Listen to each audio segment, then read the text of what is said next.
Hey guys, today we're going to be taking a look at probably the sexiest looking nano tank LED that's out right now. This is the ONF Flat Nano, and I've been seeing this thing all over Instagram. All the cool kids have this thing, and I don't know why it's taking me so long to get it. So we're going to unbox it, we're going to take a look at it, talk about where I think it's probably best used. We'll take it upstairs, we'll go and compare it to the LED that I'm running up there right now, and we'll see if maybe this is a better option. So yeah, this is not a sponsored video in any way. I just went and picked this thing up on Amazon. It was about $109, and I'll have a link for it down in the description if you want to check it out a little bit more and maybe pick one up for yourself if you end up thinking that this is as cool as I think it might be. This thing came, it's a little dinged up. The packaging is kind of strange. It has this kind of empty sides on both ends, but whatever, not important. Let's go ahead and open this thing up. Very cool kind of display in here. I feel important. So let's take this thing out and let's see what it's all about. So very lightweight. This feels like aluminum or something, very lightweight. Looks like we have to do some screwing together. I think this is where it attaches to a rimless tank. This is only gonna be for a rimless tank, guys. Sorry to all you out there that have rim tanks. I know the struggle is real. And then this is probably the power supply. Take a look at that. Let's see what else. Let's see if there's anything else in here. I think that's it. So it looks like this is a 15-watt LED, which is the same amount of power output that the Fluval Flant Nano LED has. That's the main one that we're going to be comparing this to, just because they kind of have the same price point. The Fluval one is a little bit cheaper. I think it comes in at like $86. And again, this is like $110. Not a huge difference. It looks like we're just going to go ahead and screw this into place here. Like so. Can you guys see that? Kind of, yeah. Okay, then we have our power cord, and I'm guessing we're gonna feed this through. Like so. Just like that. And we're gonna need something else maybe to hold this in place. So in here we get a little rubber grommet that looks like a backup type thing, and then we have our power adapter. And this one came with a US plug. I believe this is a European company. You can go to their website and get it from wherever they're located, but this appears to be the only one that I could tell that's on Amazon. This company also does have bigger light fixtures that are, you know, more expensive and meant for larger tanks, but this is the only one that you can get on Amazon at the moment. So it looks like the grommet, you just slide it, and then that's how you adjust where you want the light to sit, okay? So height-wise, you can, if you want it to be closer to the water, you just go ahead and roll that up, and then this will sit on the tank like this. Kind of an interesting way. I'd prefer, you know, some screws or something to hold it in place a little bit better, but that looks like that's how you do that. There are some screws in this little piece here, and I'm assuming that you twist those, and then that will help tighten this around the rim of the tank. But again, only for a rimless tank, guys. We're definitely gonna have to read the instructions for this thing, guys. You can dim this light. You can go from 25 to 50 to 75 to 100%. Of the power, so there's a way to dim this. I'm not sure how you go about doing that. Yeah, so there's some stippling in here, and apparently by pressing that, it'll go through the different modes. We also have the PAR meter upstairs, so we're going to be comparing the true output of the photosynthetically active radiation that this light has compared to what we're already using up there. And we might also throw a couple other light fixtures in the mix to see how this thing compares. But let's go ahead and take this thing upstairs, guys. Okay guys, so here upstairs, this is the beta tank. This is a 12 by 12 cube, it's roughly that. And the light that we have on it already is this Fluval Planted Nano LED, the newest one. I like this light fixture, it does the job. It's got the Bluetooth app, so you can go in and change the color spectrum a little bit. One thing I don't like about it is just how hot it gets. I'm a wimp, and that's about as long as I can keep my fingers on it before I feel like they're gonna melt off. So definitely don't like the heat. I also don't like, for this particular setup, the fact that I have to have it up so high and so out in front of the tank, okay? So this is on the highest setting, and this is very precariously on the edge of this arm. Like, you're not supposed to have it out this far, but I have to based on my scape. I need to be able to get light down here in the front of the aquarium, and because I have so much growth up here and kind of towards the back, I can't have the light fixture just sit above that. It's got to be up high, and it's got to be out as far as possible. We'll compare the PAR between these two lights in just a second, guys, but I just wanted to show off here for you how you attach it. So we have these two screws here There's a focus, and you just tighten them down with a little flathead screwdriver, and it holds on really good. I have the arm adjusted pretty high up, the grommet sits there, and everything is really level with it. It looks pretty dang good. I'm surprised that it's able to do that just with this holding it in place. Let's go ahead and plug this guy in. You are going to want to use a timer if this is going to be on your tank for good. So let's go ahead and pop this guy in. And once we do that, the light turns on and it ramps up to 100%, which it's at right now. And that is just visually making the tank a lot brighter, guys. I have this Fluval light on a really low setting because I don't need a ton of light in this aquarium, and I actually prefer it that way. Let's go ahead and turn this Fluval light off really quick. I just want to show you how this dimming feature works. Okay, so that's off. We're at 100% on the light fixture, right?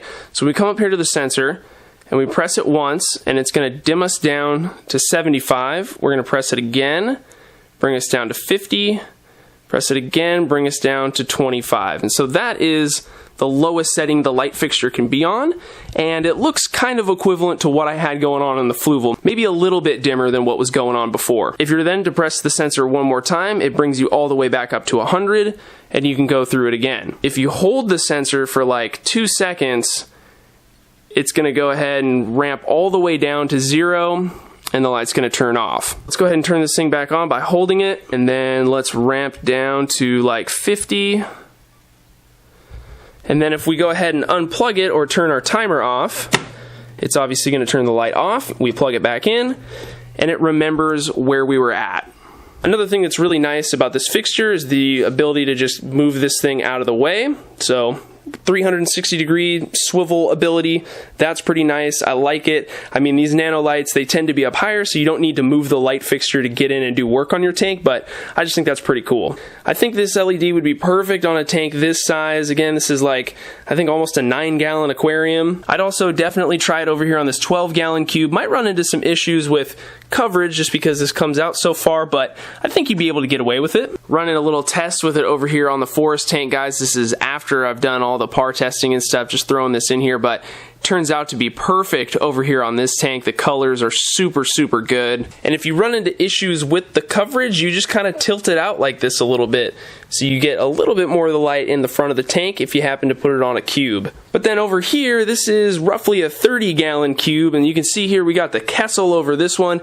For this, you might want like 2 of those lights, or you probably wouldn't want to use it at all, just because I doubt you'd get good coverage even if that light fixture was way up high. But who knows, maybe this thing is super powerful and we don't know it yet, and it could work, so let's check it out. Future Mike here, guys. I had to cut this in because this whole PAR thing got crazy really fast. So if you came to this video just to find out if the Flat Nano is a good nano tank LED, the answer is yes. It puts out some really great PAR values, and more importantly, in my opinion, is that the color profile of the tank that it's under is really good. So I think it's a great LED. I'm going to go buy a couple more of them and use them on some other tanks because I like it that much. And another thing that I need to make clear before we get into the PAR testing is that all of these values we get are approximate, okay? They can vary a little bit depending on a lot of different factors, and just know also that these values are relative to the tank that we're testing it in. So this little aquarium has tannins in it, it has other dissolved solids that are and that's gonna reduce the overall PAR value that we get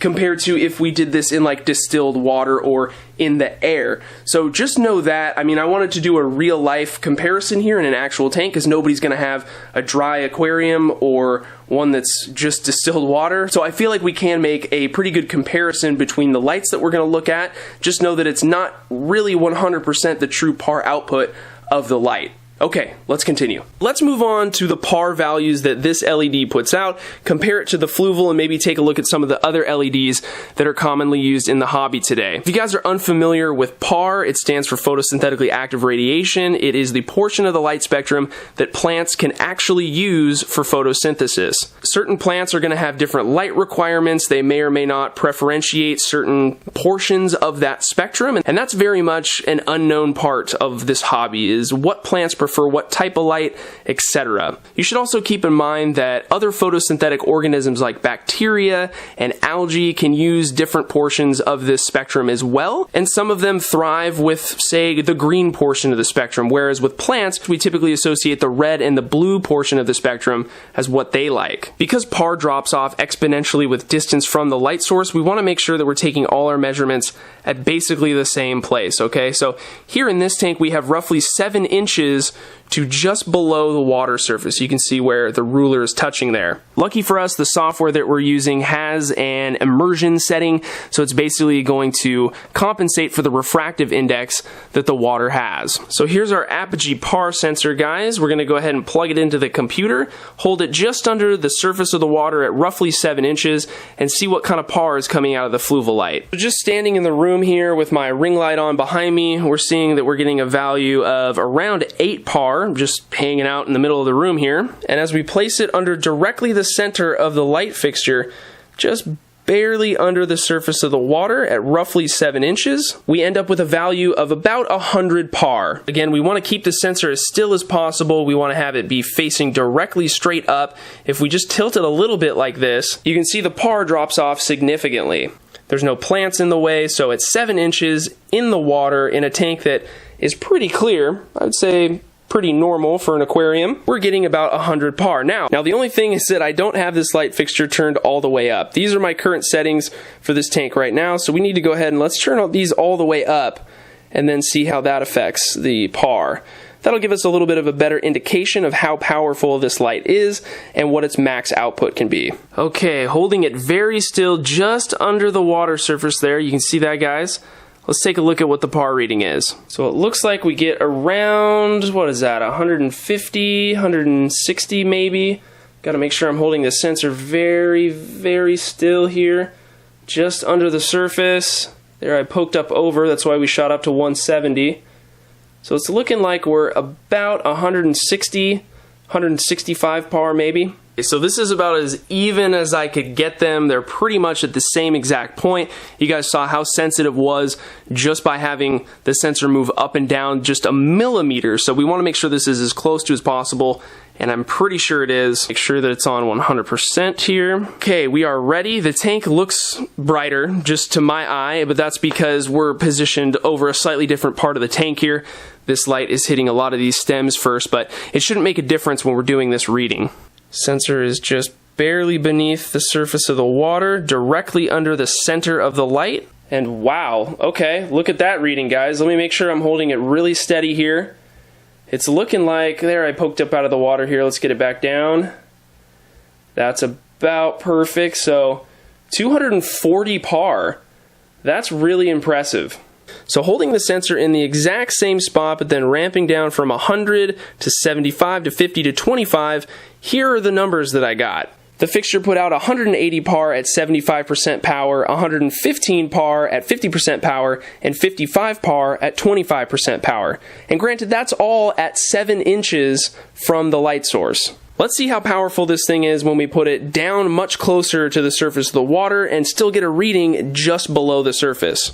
Okay guys, so this is roughly 2.5 inches, about 2.5 to that point right there, just below the surface of the water. This is probably where I think a lot of people might initially put a fixture like this, but let's take a look at how strong this is. Just visually, it looks very, very bright. So let's hold the sensor at about right there, directly under the light source. Let's take a look. That's crazy. Let me hold this thing steady. 800 PAR, guys?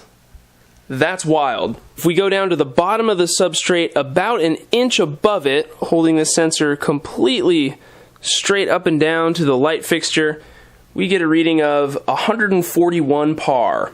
That's definitely going to be a highlight situation. Baby tears, probably no issue growing them at that point. You know, obviously you're going to have CO2 and the other high-tech properties, but that's really cool, guys. This is definitely a strong light. Let's do the same thing with the Fluval light here, guys. I got it mounted on the front. That way we're doing pretty much everything the same. It's also 2.5 inches from the water surface. We're not going to check directly below the surface because I think that there could be some inaccuracies with doing so close to the light source, but let's take it down here to the substrate Try and be very careful not to disrupt the substrate and create a bunch of stuff that would interfere with the reading. So at roughly the same point, let's take a look at the par. We got about 105. So I know what you guys are wondering. What's the deal with low light, medium light, high light? These are terms that get thrown around all the time, but nobody really knows what the definition of any of them are. And it's something that has bugged me for forever. I've always tried to figure it out, and I think a lot of other people have too, but there's just really not an answer to that. There's a blog post that was made, I think like 15 or 20 years ago by a dude named Hoppy on the Planted Tank forum, theplantedtank.net I think it was, and he basically wrote up the Bible of par and did a bunch of experiments, used a par meter, and basically created a bunch of data for us to have. Now, granted, this was a long time ago, and who knows how accurate it really is, but it's something that people still reference, including myself, today. It's super awesome that this person did this work for us and gave us a reference point of information, but even he admitted that the low, medium, and high light definitions that he came up with were subject to change and, you know, probably not 100% accurate. I'll put a screenshot of exactly what he wrote down below. It does reference some par values and whether or not that's high light, low light, medium light, whatever. So it was using his consensus and then getting passed from person to person and, you know, more questions being asked, other people answering.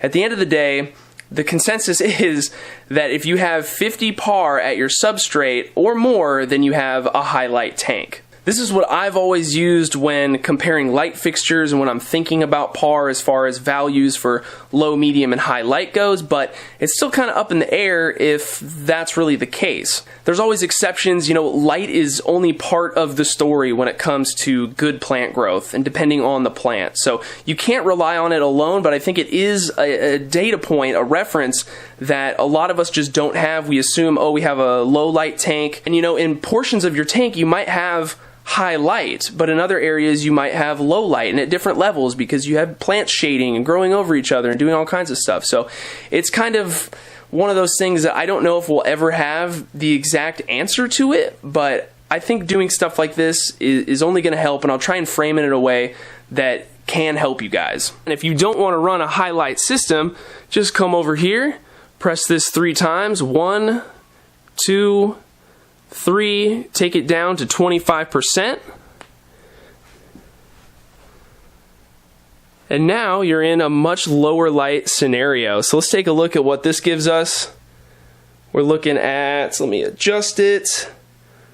Looking at about 190 par at 2 inches. And if we go down to the substrate, just about an inch above it, we get a reading of about 30, which is a lot better for these lower light plants, guys. The boost, that would be perfect probably for this tank, if I had to guess. Now that we have some data from the par coming from the Fluval LED and the Flat Nano, let's take a look and see what's going on with the forest tank. I know this is a tank that a lot of you guys like, and you're probably curious as to how much light is really going into this pretty much entirely moss-built tank. This light fixture happens to also be at 7 inches from the water, so let's go ahead and put this thing right below the surface, and let me look back at the computer and see what the reading is. 90 par, guys, that's the value that we get at the very top of the water. All right, now let's go ahead and let's put it down. Let's just put it in the front of the tank.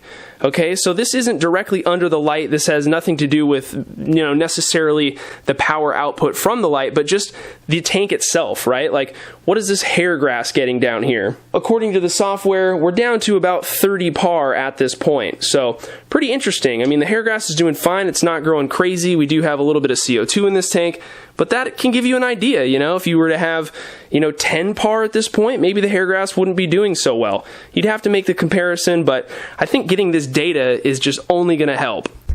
So look, guys, all the LEDs that we compared today using the par meter are going to be capable of producing high light environments, just depending on where you position those lights relative to the surface of the water. The point of this was to not make any light fixture look better than the other, and what I want you to take away from this is not that par is super important. It's just a piece of the puzzle, and it's really only important to have a high light aquarium if you specifically have plants that require it. I grow a lot of different plants in my different tanks, and most of my tanks don't have 50 micromolars of PAR at the substrate. It's definitely not a requirement to have good, healthy plant growth, so I just want to drive that home. PAR is not everything, but I think it is good that we get these values so we can use that as a comparison, because you might want to grow some crazy, super hard, high-tech plants at the substrate, and you can't do that if you're only getting 10 PAR down there.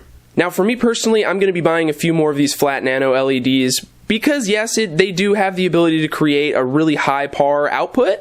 And, you know, if I want to grow some really high-tech plants down at the substrate, maybe I want to do dwarf baby tears, I feel confident that I could do that with this light. But almost more importantly for me right now is the fact that I really like the color profile that this light creates in my different tanks. Every tank is going to be a little bit different because there's different colors in each tank, but like the forest tank, for example, the red cherry shrimp really pop. I'm seeing a lot more of the purples in the Kurai tetras, and just all the greens of the moss, I think, have more definition when I use the Flat Nano light. So it's a win for me. I really like this fixture, and I can't wait to get some more of them and start running them on more of my tanks. So yeah, guys, I mean, that's pretty much all I can say about this light fixture. I can't give you any information on how well it actually grows plants. You know, PAR data is great, but you have to have the experience with the fixture to really know if it's any good. I have a feeling it is, just based on what I've heard from other hobbyists that know what they're doing. 700K full spectrum light, it really brightens this tank up. Like, we're still on 25% power here, guys, and everything just looks really vibrant. It has a good effect visually on the tank. I really like it. And again, if you want to pick one of these lights up or learn a little bit more about it, there will be a link for it on Amazon down in the description. When doing research about this light, I did find that there was a Bluetooth capable version of this fixture, and it's just not available on Amazon, so you got to go to the ONF website. I'll also have a link for it down in the description so you can check it out. We'll be doing a follow-up video with PAR and fixtures and stuff here pretty soon, guys. I got to get as much work done with this thing while I have it, and it's going to be pretty interesting. I'm excited to get some more data and to learn some more and to share it with you. So thank you so much for watching, guys. Don't forget to subscribe. If you're new, hit the notification bell so you know when I upload the next video. Thanks again for watching, and we'll see you next time.